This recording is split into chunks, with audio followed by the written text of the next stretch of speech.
tema que, si bien se origina en el Congreso, también en la Comisión Permanente, tiene otras implicancias.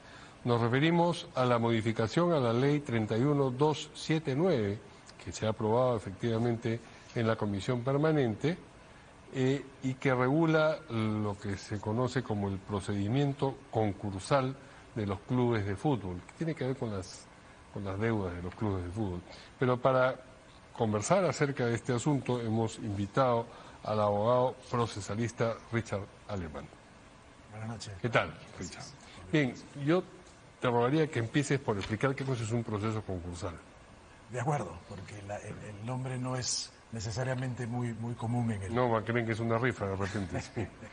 Sí, el proceso concursal es este proceso en donde una empresa, en un estado de insolvencia, ¿no es cierto?, se somete a una protección legal, se somete a una protección de su propio patrimonio para hacer frente, digamos, a las deudas, y de repente uno de los mecanismos que permite la ley es la reestructuración sin que sea atacada a través de juicios de cobranza y embargos, ¿no?, y pueda ciertamente salir nuevamente, reflotarse, digamos, ¿no? Ahora, lo interesante es que la empresa deja su administración y se la cede, digamos, a la Junta de Acreedores que se nombra para tal fin.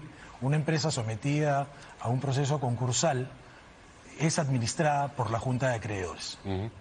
Y entonces es la Junta de Acreedores la que toma la decisión sobre el destino de la empresa, que, como digo, puede ser principalmente la reestructuración, que es lo que buscan principalmente. ¿Y esto ocurre también con los clubes de fútbol? Esto ocurre con los clubes de fútbol en la medida que realizan actividades comerciales y generan obviamente deuda. Y es lo que ha pasado con una serie de clubes que han salido. Había una serie de clubes efectivamente que estaban en una situación de deuda importante. Los más importantes, por ejemplo, Alianza en su momento y la U todavía, ¿no?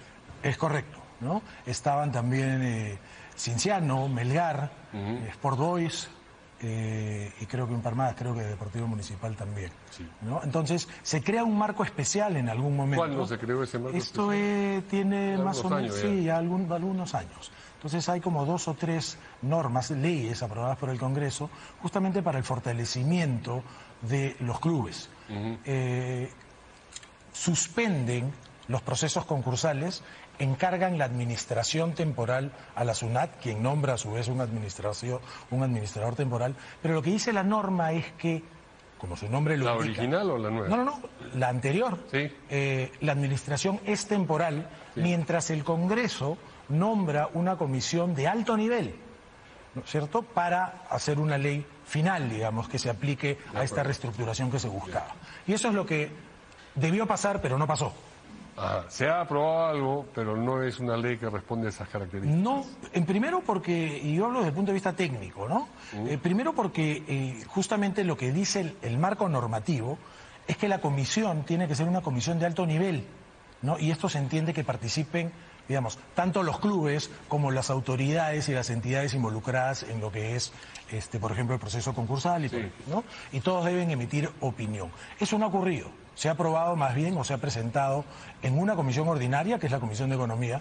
Ahí se ha aprobado, y como quiera que no llegaron a presentarse en el pleno, en el último pleno, se ha presentado en la Comisión Permanente y en 2 votaciones se ha aprobado, ¿no? Pero podría no haber cumplido con ese requisito de, digamos, una ley aprobada por no recuerdo cuál era la expresión. La comisión de alto nivel. Una comisión de alto nivel, y sin embargo la ley es ser buena.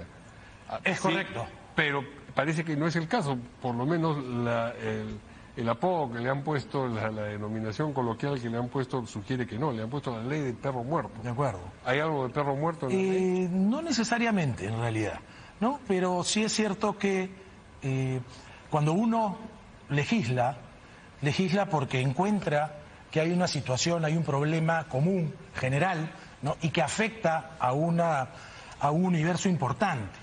En este caso, ese universo importante no existe. O sea, Alianza salió de la deuda tributaria porque fue comprada por un grupo de inversionistas. Que pagó. Claro. Entonces no tiene deuda tributaria, ¿no? Y así Melgar está pagando puntualmente, ¿no? ¿Y la U no estuvo pagando? La U no estuvo pagando porque en principio la norma lo que hace es suspender los procesos concursales Sí. y nombran a un administrador provisional. El problema de la U es que ha tenido muchas administraciones provisionales. Es un proceso concursal, además, que está en litigio por justamente estas diferentes administraciones que no necesariamente hicieron una buena gestión. Entonces, cuando entra la nueva administración, la actual, encuentra que efectivamente la deuda concursal se había incrementado considerablemente, pero la deuda corriente también, ¿no? Entonces, como quiera que debemos reconocer que, mal que bien, hay una gestión, hay una buena intención de hacer una gestión en la U, lo que quedaba era, voy a pagar mi deuda concursal, pero bajo las condiciones actuales no puedo.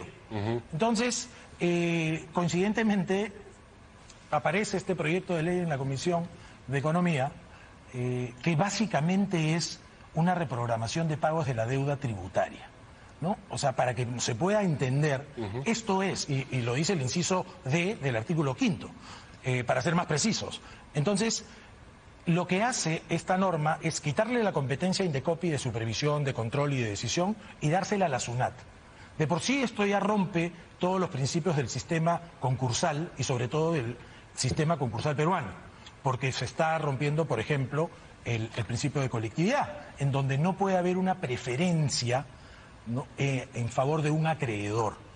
Es cierto que el acreedor mayoritario es el que maneja la Junta, pero en este caso la ley suspende las juntas de acreedores y designa a la SUNAT como ente decisorio. Ni siquiera la Comisión de Procedimientos Concursales puede intervenir. Lo que hace la SUNAT, de acuerdo a esta ley, es nombrar a un administrador provisional para que presente un plan de viabilidad. El plan de viabilidad lo aprueba también la SUNAT, ¿no es cierto? Pero además le da el nivel de gerente general, digamos, para que se pueda entender, al administrador provisional, con la facultad de nombrar una auditoría para revisar las gestiones anteriores, pero además para revisar los reconocimientos de créditos. ¿Qué quiere decir? Que si yo hoy día soy acreedor, por ejemplo, de la U, ¿no?, podría la auditoría determinar que mi reconocimiento de crédito, que legalmente es cosa decidida y ya no se debería tocar y no se podría tocar, podría decir la auditoría pues que mi crédito no fue reconocido de manera adecuada. Entonces me sacan como acreedor. Esas son las facultades y los excesos, ¿no?, en los que peca esta norma. Pero además, como dije al principio, no existe un universo hoy día de clubes que estén con una deuda tributaria importante. Y lo que hace entonces es dar más credibilidad y mayor sustento a que esta es una ley con nombre propio y que se ha hecho justamente para que la U pueda pagar su deuda tributaria, porque además habla de la deuda tributaria, no habla de la deuda concursal y no habla de los demás acreedores. El sistema concursal peruano es favor creditoris, es en favor del crédito.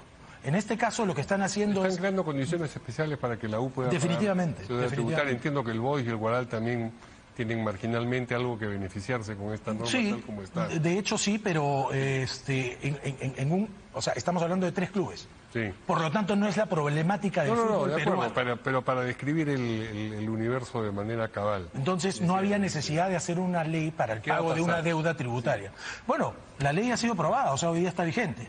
Tendría que comenzar a aplicarse y es fácil suponer que algunos clubes o algunas entidades que no estén de acuerdo, porque además beneficia, ¿no?, la caja, libera fondos y con eso ahí se genera ciertamente una competencia desleal, porque en vez de atender la deuda concursal, lo que va a hacer es poder comprar competir, jugadores. exactamente, pero competir en mejores condiciones, que la ley le genera a su favor directamente. Entonces, eso no está bien. Eso es lo que se critica de esta norma principalmente. Pero esto no tiene manera de ser revertido como no. A través de una... ¿Puede observar el Ejecutivo? Puede observarla. Puede observarla. Puede observar. Y ciertamente, si uno lee no solamente el proyecto de ley, que hoy es ley, sino además el informe de Indecopi es muy claro, es decir, esto tiene que modificarse. Esto atenta contra los principios del sistema concursal universal y especialmente el peruano. PCM también ha emitido opinión y ha dicho que es inviable. PCM. Bueno, pues entonces uno tendría que pensar que el Ejecutivo está en camino de observarlo. Y el mecanismo sería la insistencia del Congreso, ¿no? para que se Pero promulgue. para ¿Cómo lo entonces ya atacas? A través de llegaría al Pleno, ya no Sí. sería la permanente. Me imagino que es más difícil de manejar el Pleno que la permanente, ¿no? Porque Es posible, son- por supuesto, sí. porque son más personas y, Claro. y convencer a todos de que la ley es ciertamente beneficiosa es un poco más difícil, pero se puede atacar a través de un proceso de inconstitucionalidad, por ejemplo, porque el tener, de alguna manera, un objetivo principal que es beneficiar a un club en particular, ciertamente eso es inconstitucional. Bueno, muy bien. Habrá que ver si lo observa o no lo observa efectivamente el Esperemos que sí. Ejecutivo. Muchas gracias al abogado procesalista Richard Aleman por habernos Gracias, acompañado Mario. aquí en Portada. Y, como siempre, vamos a recordarles, antes de irnos, que el cáncer sigue subiendo, pero las donaciones siguen bajando. Así que dejemos las excusas a un lado y empecemos a donar a Ponle Corazón. Puedes yapear o plinear al 9